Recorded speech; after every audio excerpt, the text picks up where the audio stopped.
पहनने वाली बहू। सुनिए जी, हमारे बेटे की उम्र हो रही है, अब हमें उसके लिए लड़की देखना शुरू कर देना चाहिए।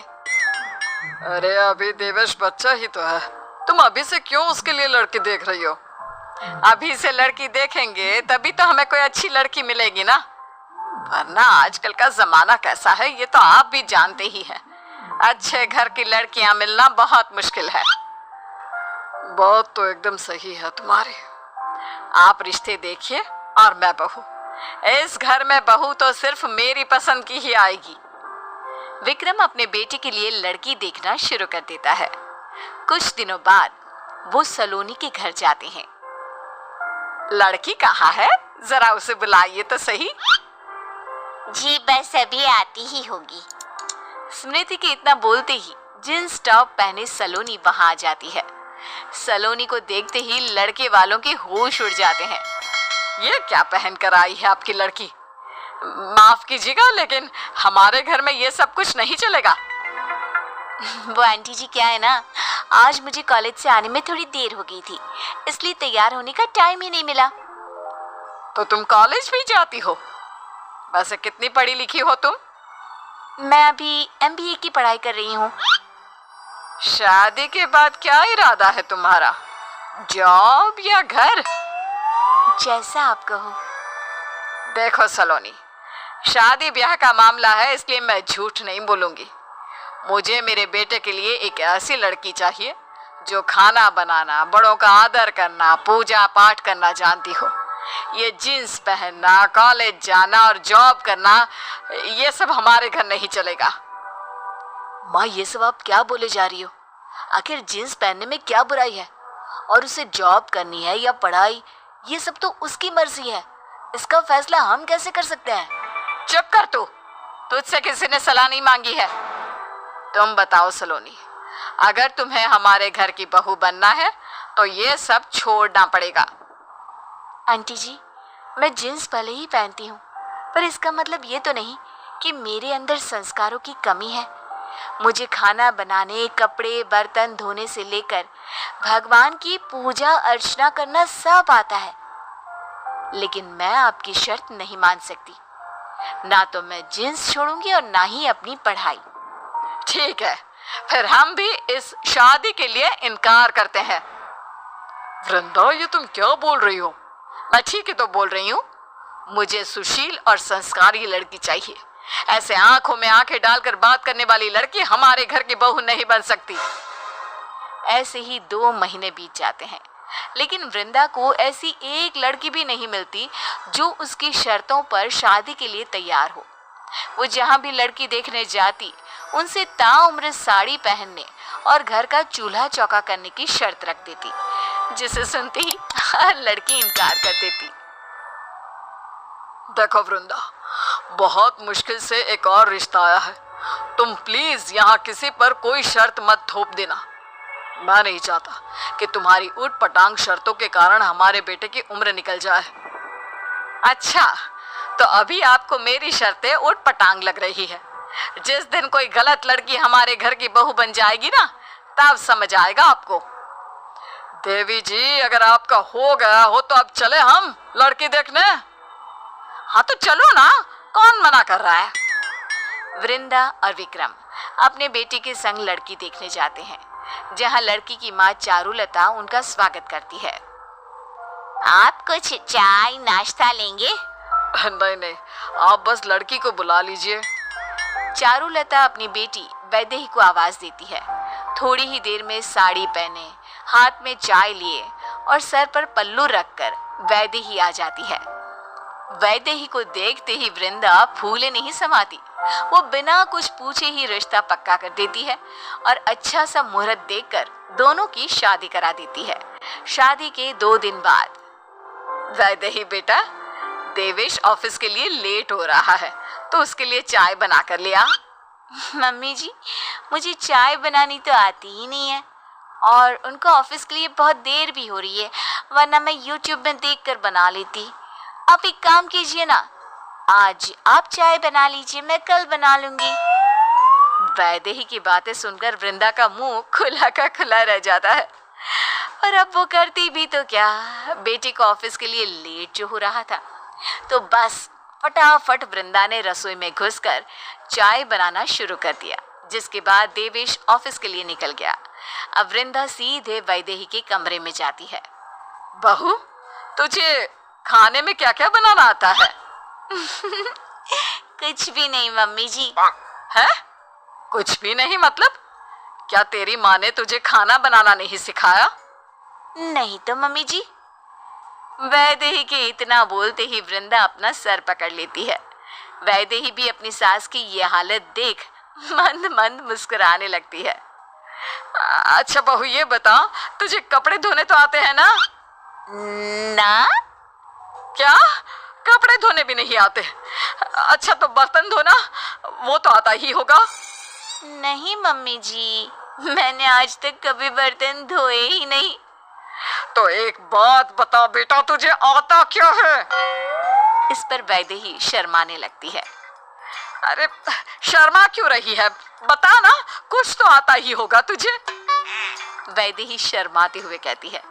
मम्मी जी, दरअसल मुझे ना खाने पीने और सोने के अलावा कुछ नहीं आता। वैदेही के इतना बोलते ही सास का सर चकराने लगता है। वो खुद को संभालते हुए कहती है, कोई बात नहीं बहू, मैं हूं ना, मैं तुझे सब सिखा दूंगी। दिन बीतते जाते हैं, लेकिन वैदेही घर का एक काम भी नहीं सीख पाती। वृंदा भी अब उसे सिखाते सिखाते थक चुकी थी, इसलिए अब वो भी उससे काम करने को नहीं कहती। क्या हुआ वृंदा, इतनी परेशान क्यों हो? अब क्या बताऊं आपको, सारा काम दिन रात बस मुझे ही करना पड़ता है। बहू को कुछ भी बोलती हूँ तो वो साफ इनकार कर देती है। अब बहू तो तुमने खुद ही पसंद की थी, तो भुगतो अब। इसीलिए कहता हूँ, पहनावा देख कर किसी इंसान को मत तोला करो। कितना समझाया था, लेकिन तुमने मेरी एक बात नहीं सुनी। अच्छा ठीक है, मानती हूँ सही बहू चुनने में मुझसे चूक हो गई। आप खुश? इतना कहकर वृंदा वहां से चली जाती है। एक दिन वृंदा से मिलने उसकी कुछ सहेलियां घर आती हैं, जिनमें से एक सहेली अपनी बहू को भी साथ लेकर आती है। अपनी सहेली की बहू को देख वृंदा के पैरों तले जमीन खिसक जाती है। तुम यहाँ? ये मेरी बहू है सलोनी, तुम जानते हो एक दूसरे को? जी माँ जी, आंटी जी अपने बेटे का रिश्ता लेकर मेरे घर भी आई थी, लेकिन उन्होंने शर्त रखी थी कि वो मुझे अपने घर की बहू तभी बनाएंगी जब मैं अपनी पढ़ाई, जॉब और जींस पहनना सब छोड़ दूंगी। सलोनी की बातें सुनकर सभी दंग रह जाते हैं। इतने में सलोनी की सास कहती है, वैसे अच्छा ही हुआ जो तुम इसकी बहू नहीं बनी, वरना हमारा क्या होता। जानती हो वृंदा, मेरी बहू घर का सारा काम अकेले करती है, मुझे एक बर्तन तक उठाकर नहीं रखने देती।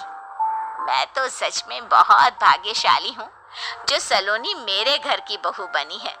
हीरा है हीरा मेरी बहू। अब वृंदा को अपने किए पर बहुत पछतावा होता है।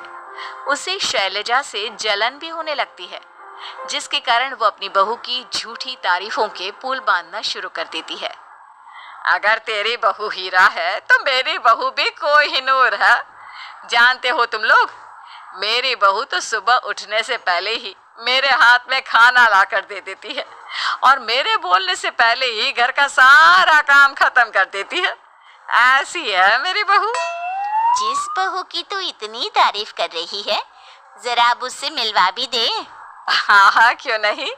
वैदेही बेटा, जरा बाहर तो आना, मेरी कुछ फ्रेंड्स तुझसे मिलना चाहती है। वृंदा के कहते ही वैदेही सिर पर पल्लू रखकर बाहर आती है और सभी के पैर छूती है। वृंदा, तेरी बहू तो बहुत संस्कारी है। हाँ यार, तू सच में बहुत भाग्यशाली है जो तुझे ऐसी बहू मिली, वरना आज के जमाने में ऐसी लड़की मिलनी बहुत मुश्किल है। सच में क्या किस्मत पाकर आई है तू। तुझे तो कोहिनूर से भी कीमती बहू मिली है। वृंदा झूठी मुस्कान लिए हंसने लगती है। तभी मम्मी जी, मुझे बहुत भूख लग रही है, जल्दी से जाकर कुछ बना दीजिए ना प्लीज। वैदेही की ये बात सुनकर सभी दंग रह जाते हैं। अरे बेटा, भूख लग रही है तो जाकर बना ले कुछ, अपनी सास को क्यों परेशान कर रही है?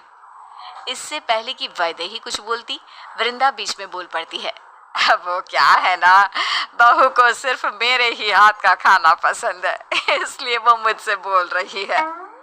ये तो बहुत अच्छी बात है, फिर तो ये बाहर का कुछ खाती भी नहीं होगी, क्यों बहू?